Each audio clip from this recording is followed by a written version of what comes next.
Welcome to the Built to Win podcast.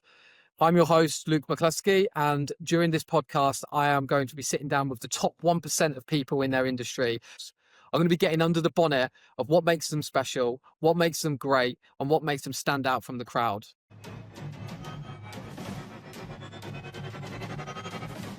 A lot of people ask me who our circle or what our circle.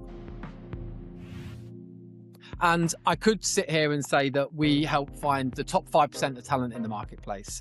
I could also sit here and say we'll do so in timescales that you've probably never seen before. And whilst all of these things stand true, I think the true thing that separates us from our competition and what really makes us unique is the people that work here.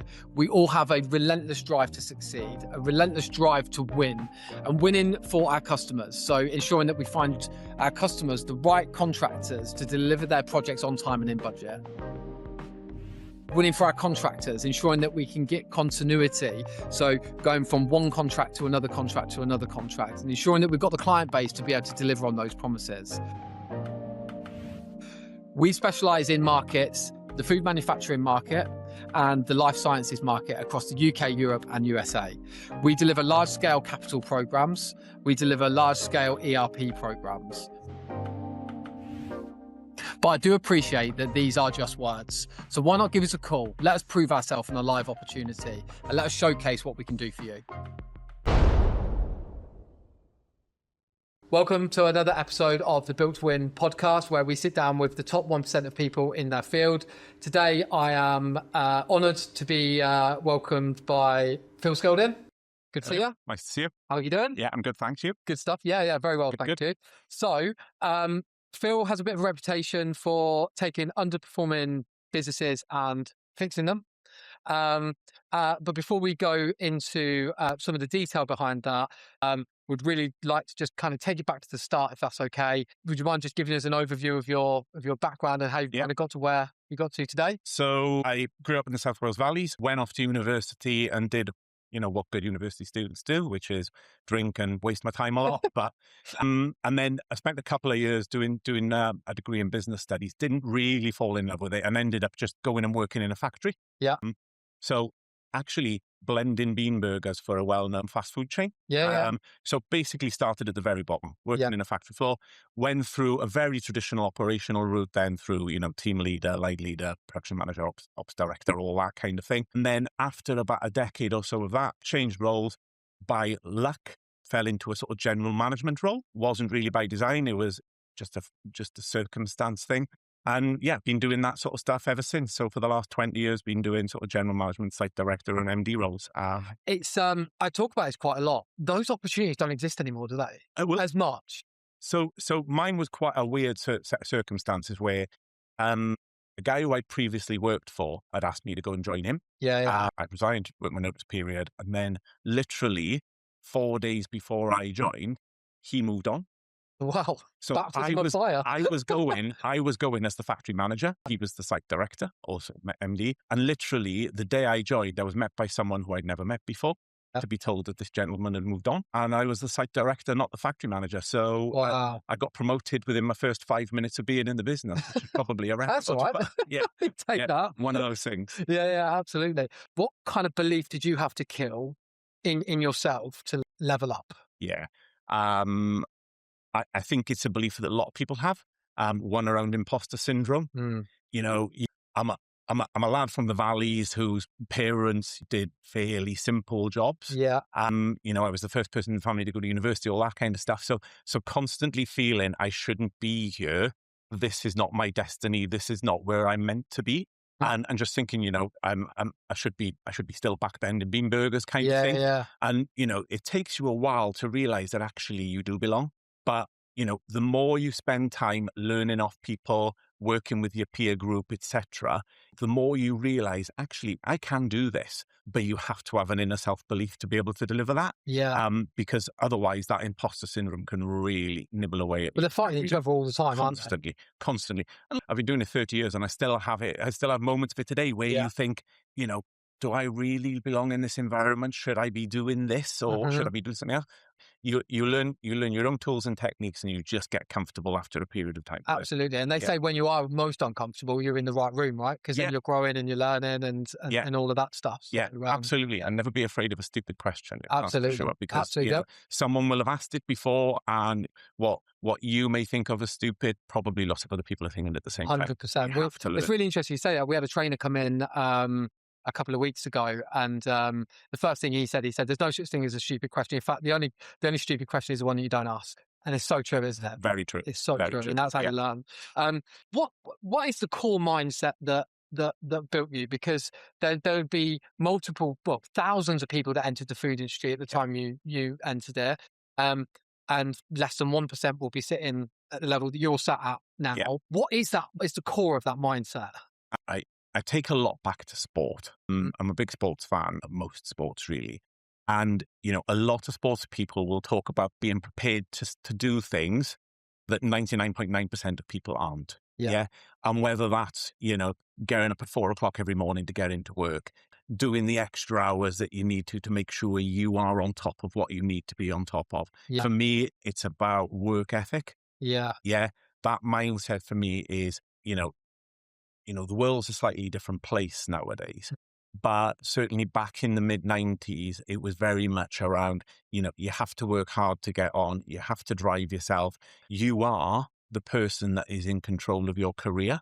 And therefore, that working hard will reap the rewards that, if you like, it's on you. Absolutely. It's you v you every day, isn't it? Absolutely. Because you've got one person sat on this shoulder telling you that you can't, and then you've got another person on this shoulder telling you can, and it depends which one's most powerful most days. Yeah, and you've got to battle that all the time, I find. You have, because ultimately you're in a position whereby when you get into a leadership position, people are relying on you to make good judgments, good choices. How can you make those judgments and choices if you haven't put the work in yourself in the background to understand what choices and decisions you're making? Absolutely. Yeah, it's so true. When in your career did you realize that it was on you and no one was coming to save you? When was the first time you realized that? The day I started that job where I had the promotion. Up until that point in my career, there was always someone there on site, a line manager, whoever it may be. You'd go and knock on the door and you'd get some support, you'd get an answer, you'd get guidance. In that role, it was very remote. I'd been given the full breadth of responsibility, and I'd only had an operational background, but I had commercial people, finance people, NPD people who were coming to look to me for answers. And you can't go picking up the phone to someone every 5 minutes to ask a question. So that was an extremely fast learning process for me. And it was the point in time where I realized, this is you. How did you manage it? I was lucky, right? And the reason I say I was lucky was, look, come back to that work ethic bit. I worked hard at the bits where I knew I had my gaps. But in that business, all of the problems that the business were facing were really operationally biased. Brilliant. Yeah. If they had been commercially biased or whatever at that point in time, I would have failed within an instant. But the fact they were operationally biased meant it was sort of really, I was fixing some of the problems that I was familiar with from my background, which was giving me time and breathing space to go and learn the rest of the business as well. Yeah. Like I say, if there'd been other challenges at that point, I probably wouldn't be sat here today. But it was the making, right? That was the making. Absolutely was. Absolutely. There's nothing like that sometimes where it's just like comfort blanket's gone. Yeah. There is no safety net. You're on your own. And that it is those moments in life that really do kick you off. Yeah. It was definitely ripping the Band-Aid off. Yeah. I'd always known that I wanted to go into general management and do something more broad in terms of skill set, but having it thrust upon you in a single day when you don't expect it was probably a really good thing, actually, because I think if I'd thought about it too much, I probably would have been fearful of it. But the fact that I didn't have a choice really, really helped. Set you up. Yeah, nice. Worked well. What would you say is the toughest internal battle you've ever had to win? Toughest internal battle. I think I don't really think of it as internal battle. Really, I think constantly in any business you will have a difference of opinion. Now, my leadership style tends to be one of engagement, empathy, getting people aligned, et cetera, et cetera. So when you've got two competing forces, maybe an ops person and a commercial person or a technical person or whatever, I think those battles of bringing those people together and getting them to align behind a common goal is always difficult because everybody always thinks they're right. Yeah. And they've got different agendas. Absolutely. Massively different agendas. Yeah. But everybody, when people start that process of, right, let's discuss this, there is nobody that comes into that room thinking, I'm not right here. So you have to get to a point whereby these people can work together, they can find a common solution, and we do what's right for the business. And ultimately, that might not be right for an individual or a department. Whatever's right for the business is the right thing. It has to be first, right? Yeah, absolutely. I read, I'm about 3/4 of the way through one of the best books I've ever read, Legacy. Okay. Have you read it? Yeah. Unbelievable. It's all about club first mindset. Yeah.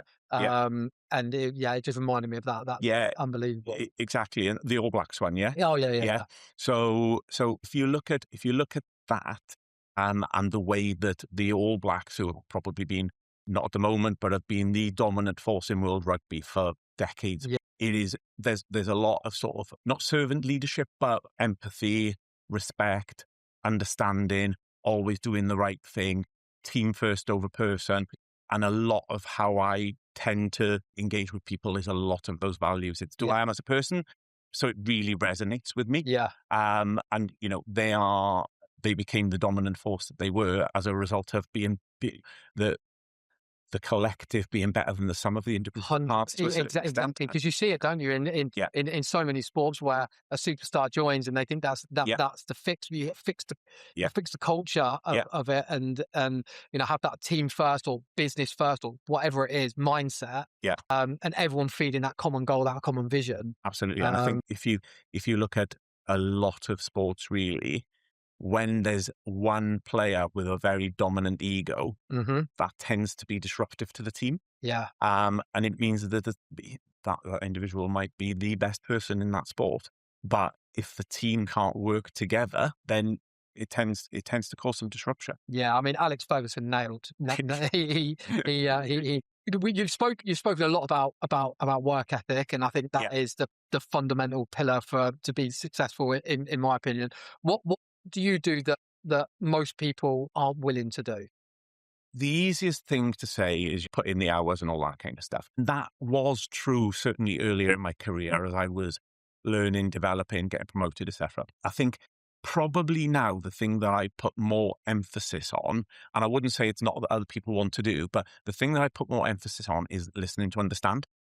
When you've got a team of people around you, you need to understand exactly where they're coming from rather than make a preconceived judgment about what they're coming to talk to you about.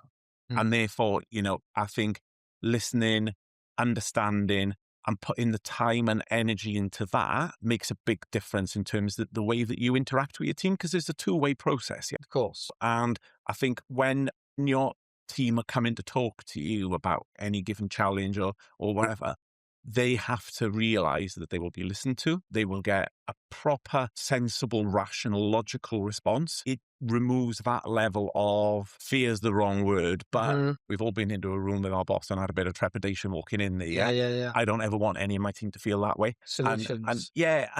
And like I say, it's not really about what other people won't do, but I certainly think it's something that I've put a lot of emphasis on over the last few years to develop. Yeah, I think, that's a really interesting one, because I think it's so easy just to, if there's a certain challenge and someone's come to talk to you without even thinking about their version of that challenge, there's a solution, go and deal with it. And it's actually, they might have the solution, but they haven't got off their chest what they need to get off their chest to actually understand it. So, and how does that develop then? No, it doesn't. If we were all told every single time 2 + 2 = 4, we'd never learn maths. Absolutely. It's so true. You have to learn it for yourself, and you have to come up with a solution yourself. You might want to validate it and go through it with someone to make sure that, you're not missing any part of the puzzle or whatever. But our, as sort of leaders, senior leaders in the business or in the industry, is to make sure that we're developing the next generation of people to come through. And they'll only do that by getting the opportunities, making mistakes, learning from them. But they'll never do that if you don't allow them to make those mistakes and decisions in the first place. Yeah, it's lazy leadership, isn't it? Just giving someone the answer Absolutely is, straight away. What sort of daily habits or weekly habits move the needle for you? So I guess that I have a sort of a very mixed style, if you like. So I like a rhythm and routine, Hmm. but that is very light touch. So if I give you an example, with my current team, we have a meeting every morning, 10 o'clock, and it literally is 10 minutes and no agenda. If it lasts more than 10 minutes, there's a problem that we need to go and fix Yeah. somewhere. And that is like literally around the room, and everybody just said, look, these are the issues we got. This is how we're performing. This bang, short, sharp, get it done. Weekly review just around numbers and all that kind of stuff and general performance across all aspects of the business. Mm. So I like those very simple, light touch routines to know that I'm on top of stuff. The rest of my time in terms of the rhythm and routine is actually talking to my team, one-to-ones, getting out into the factory and understanding what's going on face to face. I'm not good with long meetings. I'm not good with masses of crowd. Mm. So I prefer that one-on-one, two, three, four people together. Yeah. And High that, impact. yeah, that gives me a real sense of what's happening in every area. And then I tend to build rhythm and routines around that. Yeah. But ultimately, I think you have to do two things. You have to have engagement with your Yeah. team on a very, very regular basis. Mm. And by I mean two-way, not Yeah. one Yeah. way. Yeah. Yeah. Yeah. Yeah. And the second thing is, for me, I have to have some faith and some sense in numbers. I Yeah. tend to put a lot of sway into the number performance within the business. Now, whether that's an OE measure, a waste Hmm. measure, financial performance, absence levels, whatever it may be. Yeah. Yeah. Yeah, I need to have some numbers around me Hmm. to give me comfort and sense of, of direction. Yeah. Where we're Yeah. going. Let the data speak for itself. Okay. I don't think any human can be motivated for 100% of the time. Yeah. What do you do when motivation dips? So my general go-to is to try and pick up something from the past or from another business and see how that could be implemented or developed in the business that I'm in. So basically go and hunt for something new. Yeah. Yeah. Because look, that daily rhythm and routine is absolutely necessary. Hmm. And it's necessary to make sure that you keep performance going in the right direction and you keep the business and the team moving forward. That can get very boring. Yeah. So for me, I go and look at the outside and try and inject some energy into myself with something new. Yeah. Yeah. So, I've recently moved businesses. Mhm. I moved roles 4 months ago. So there's a lot of learning going on at the moment. And that's what energizes me is constantly learning, constantly developing and seeing how you can bring things that you can then, you can put into your own business in a slightly different way, maybe, but it literally just gives you that opportunity to re-energize yourself. Yeah, because I think if everything is kind of the same, I don't know about you, but I then look at things like I want to take a risk, Yeah. something, Yeah. because I've got a scratch, an itch Yeah. that I need to scratch, or a flare that Yeah. I need to go after. Is Yeah. it similar? It is to a certain extent. Being satisfied is a good motivator because ultimately you might take a measure of performance from A to B to C to D, Yeah, but you know if you should never then be satisfied with that because there's always progress you can make in any area. So I think never being satisfied always motivates me anyway to try and do better. As I said, trying to do something from the outside in, but then I also get a lot of energy from people. I love spending time with people. I love, listening to understanding problems and working through things with people. And I get a lot of energy out of that as well. And yeah, obviously, in business, certainly in a leadership role, you tend to be going through, it could be a HR problem 1 minute, it could be a finance problem the next minute, an yeah. operational problem. There's That no point. breadth of, yeah, Yeah, yeah, at no point are all 8 of those functions, or however many it yeah, yeah, is, yeah. are all going perfect, No, right? There's normally a fire going out somewhere always is. that you've got to try and fix, which keeps things interesting. But as I was told very early in my career, if we didn't have problems, they wouldn't need you, would they? It's so true. Yeah, So, absolutely, absolutely. What would you say the biggest mistake is that you've made? biggest mistake. It's probably, I don't know. Is it a mistake or is it, learning how to do things differently the next time? I think, certainly one thing that springs to mind is, leading a project many, many years ago and failing to anticipate some of the potential pitfalls. Mm, So, you literally go in, make a decision, bang, you're off. Yeah. Yeah. But then not really thinking through some of those consequences. I put that down to the exuberance of youth at the time, but I don't make those mistakes anymore. But, it's, for me, it was definitely not, not spending the time, and energy to think about potential outcomes, potential consequences of a certain path. It caused a problem. Yeah, yeah. Well, But we've all done it. We've all done it. absolutely, Just go and through look, it. and as I said, you you can't get you can't get drowned and dominated by that mistake. You can let it live with you for as long as it wants. It ain't going to do you any favors. Yeah. What you have to do is think about, what did I do wrong? How would I deal with it differently next time? Can I recover from it? Blah, blah, blah. You can't dwell on these things for too long, because, they can absolutely eat you up Win if or you don't. learn, right? Yeah, Uh, absolutely. Also, though, on the contrary to that, I find you can sit and ponder over something for too long, and then you've missed an opportunity. So it's a Yeah, real balancing act. Is you've got to take you've got to take risks and yeah, yeah, to make mistakes. Like yeah, I think if you don't make mistakes, you never exactly. push the business on. Exactly. And look, we we all make mistakes every day. There's simple mistakes that you make, pulling out in front of someone on a roundabout, Hmm. and then, not being fully aware or something. We all make mistakes every day. But ultimately, what you've got to try and do is manage it to a point whereby those mistakes are not, you know, critical. Yeah, Yeah. You are balancing your judgment to make sure that, on the evidence that I have available to me, this course of action is right. Now, if it doesn't, if in time it proves that that wasn't right, well, that wasn't necessarily a mistake, was it? It was just that the information you had at that time wasn't enough for you to take a different path. People will always take the course of action that they think is the best, yeah, absolutely, absolutely. So yeah, I think you have to learn from them and move on. Yeah, yeah, absolutely. What standards that you hold like drive the culture of the business that you're managing at the time? So I don't know if you'd call it a standard, but the thing that is probably most important for me is about doing the right thing and being a good person. Yeah. I think my personal beliefs and everything are that, you know, if you make the right decisions with the right intentions all of the time, and you treat people in the way that you'd want to be treated yourself, kind of thing, Hmm. then actually I think you end up in a position whereby that standard of behavior is probably the thing that drives more than anything, Hmm. because culturally around a business, you know, we've all worked in operations where, the MD or whoever runs around like with his hair on fire all the Hmm. time. That drives a sense of panic into the business, I feel.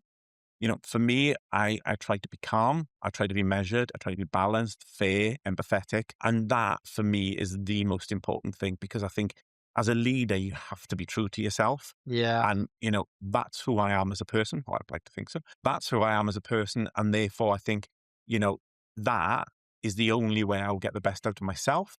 That's the way I'll get the best out of my team, is by making sure that I do the right thing with them, for them, all of the time. yeah, and I assume that's what you're looking for when you're hiring people, Yeah. because then you're getting the golden thread in the company, and it's going all the way to where you need it to go, right? Yeah, yeah, yeah. You have to be careful that you don't sort of always recruit in an image of yourself, That is true. because Yeah, ultimately, if everybody has the same thinking, then there's no one challenging. So you have to be careful of that. But I think the sort of red line for me, if you like, is the way that people treat people. yeah, Yeah. And, people can be challenging, they can be direct, they can be forthright, but providing they do it with the best intentions and they do it in the right way, that's perfectly fine. yeah. You know, We've we're got overstep different the line. styles. Yeah. Yeah, Yeah. So, you can't go and recruit another 10 Phil Skeldings, because it'd be a very boring place to work. But, you have to make sure that there are some values that you hold dear, yeah. that are important to you, in terms of whether it's a recruitment process, or people you work with or socialize with or whatever. Yeah, yeah, absolutely, absolutely. What would you say is the next evolution of you? A retirement, hopefully, Yeah, later. No, I've got a good few years ahead of me. yeah, I don't know, and I'm not a great forward planner. So I wasn't that person that sat there at 25 and said, right, I want to be an MD by the time I'm 35, or I want to be on a board, or I want to be. That's not me. I genuinely think that if you make the right decisions, you do the right things, and you work hard, those things will come to you. You'll get a good reputation. People will want to work with you. So Yeah. I don't sit there and think I want to be the next X. Yeah. Yeah, will come if I do the right things The and I do a good job. byproduct of Yeah. you doing the Yeah. right The thing. most important thing is doing a good job. Um, and lots of people get really hung up on the next thing. And that's great to have that ambition, Yeah. but you can't forget to do a good job in the job that you're in. Yeah, 100%. Yeah. Because It's not look, overlooking when in football, for instance, they've got an easy game and then they've got a tough game, and yeah, they overlook the easy game, of and the course. easy game flops. Of course, yeah. And you think there are people who will end up in a position whereby they're so obsessed with that next step that they do a bad job of the current step. And Mm, and that's not going to get you to move forward. People recognize the members in their team that do the right thing, work hard, deliver well, etc. And they're not always the people that are shouting the loudest. yeah, very true. So Very yeah, true. I'm not that person who's got an ambition in mind, if you like, as the next step. Fair enough. When all is said and done, what do you want to be remembered for? So in small ways, I think, actually. So, I'd like to think that I'll be remembered. So for the people that I've worked with, I'd want them to remember me as someone who helped them, supported them in their career, treated them well, treated them fairly, was empathetic. I'd want them to remember me for who I want to be. And I hope that's who I am. But, I think, I'm not one of these people who want this big legacy or Yeah. anything of that nature. It's just to be remembered for helping someone move a rung up the ladder through Mm. whatever means that it's been. Because somewhere along the line, someone gave Yeah, you that leg up, right? yeah. And look, I have been very fortunate. I won't mention any names, but I have worked for some outstanding leaders in my 30 years. Yeah. Yeah. And the art is to pick up a little bit off everyone, yeah. Mhm. And there are lots of people who I have worked with who I have learned so much from. Yeah. Yeah, I have learned so much from.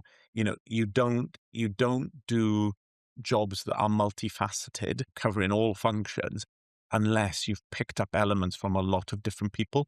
Mm. And I've been very fortunate in my career with a number of people I've worked with who are highly skilled and talented. Yeah, yeah, absolutely. Yeah. Absolutely. No, I love that. Okay, we're going to go into a very quick fire round. So, first thing that comes to your mind. Okay. Ready? Yeah. Let's go for it. Okay. Built or born? Born. Fear or fueled? Feel. Pressure or comfort? Pressure. Discipline or motivation? Discipline. Talent or relentlessness? Relentlessness. Lone wolf or team wolf? Team. What's your edge? Don't know that I've got one, but I think I think the thing that I think is probably there's two elements that I think I'm slightly different than other people. I've sort of encountered and engaged in this sort of area. One is the fact that I did start as a factory floor operative. I think it means it gives me a different sort of level of understanding because I have worked my way up through the ranks. I didn't Yeah. come in through, no disrespect to graduate schemes, but, I didn't come in from a graduate scheme in some managerial position. I literally had to work all the way through. Yeah. So I think that has definitely helped me. And I think the other thing that stands me in extremely good stead is I am very logical with a lot of common sense. And, as the saying goes, it ain't that comma. Yeah. And I think, that logic and breaking things down into simple bite-sized chunks so people can understand it. I've I've got a strategy day with my team tomorrow. Now, they haven't done one of these for a while, etc. And they're all a little bit, apprehensive, not sure what to expect. What are we going to do? We're going to walk through it bit by bit. Nobody needs to worry about the end point because the end point will happen. To take care of yourself. But what they need to do is just be engaged, contribute to every single aspect of the discussion and the process that we go through. It'll cover all aspects of our business and we'll end up in the right place. But I think you have to break it down into bite-sized chunks. Otherwise, people can become a little bit overawed and a little bit fearful as to the scale of a challenge. Yeah, absolutely. Phil, I've really enjoyed this one. I know the viewers are going to love it. It's been great having you on. Thank you Thanks, very Liam. much. Thanks very much. Cheers.